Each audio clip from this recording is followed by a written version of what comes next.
Thank you, Mr. Speaker. Members, I ask that you join me in mourning the violent loss of 3 young men in my district.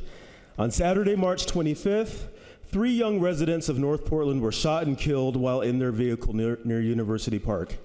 University Park is a vibrant area of the Portsmouth neighborhood and has long been a place to get outside and gather with community.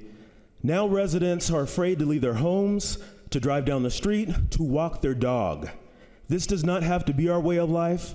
We all deserve to feel safe in our communities, and as a legislator, I am committed to making that happen.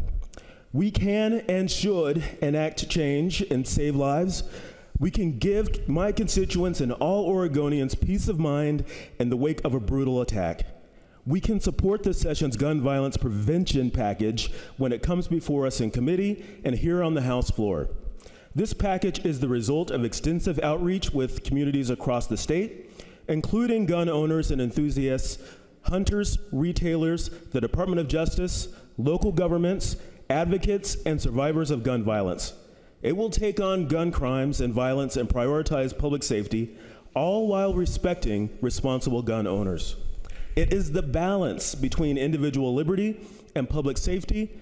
It is an Oregon solution. It's all too easy to become shell-shocked by the constant grief and tragedy in the news, and to turn away rather than feel the jagged, raw emotions elicited by our common humanity when grieving parents beg for change after losing a child. Don't look away from this. Don't turn a blind eye and ear. Parents in Nashville, Tennessee are mourning right now over the senseless loss of children in a place that they thought was safe. People in my district are mourning over the brazen murder of their neighbors in broad daylight. Please, let us give them some hope. Let us give them meaningful action instead of just more thoughts and prayers. I would like to acknowledge the incredible work being done by the organization Healing Hurt People. They're a community-based organization that provides on-the-ground resources and support to survivors of gun violence and to their loved ones. Healing Hurt People have a violence intervention and prevention team that was on the scene on Saturday and at the hospital to support the survivors in my district.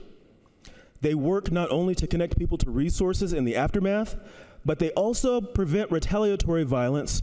This year, they have already responded to over 26 incidents of gun violence. They help relocate close family and friends impacted by the violence to prevent retaliation and further violence, while also providing emergency support such as access to shelter, food, counseling, and more. The work they do is critical to breaking the cycle of violence. This legislative session, they're requesting continued funding, and I urge you to join me by lending your support. Thank you.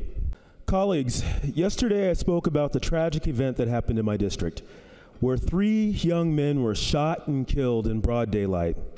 Today, I'd like to take a moment to remember and honor Babu Daudi, who was a 19-year-old senior at Roosevelt High School in North Portland, Eskender Tamra, a 17-year-old junior at Franklin High School, and Patrick Johnson, who was 20 years old. May their souls rest in power and peace.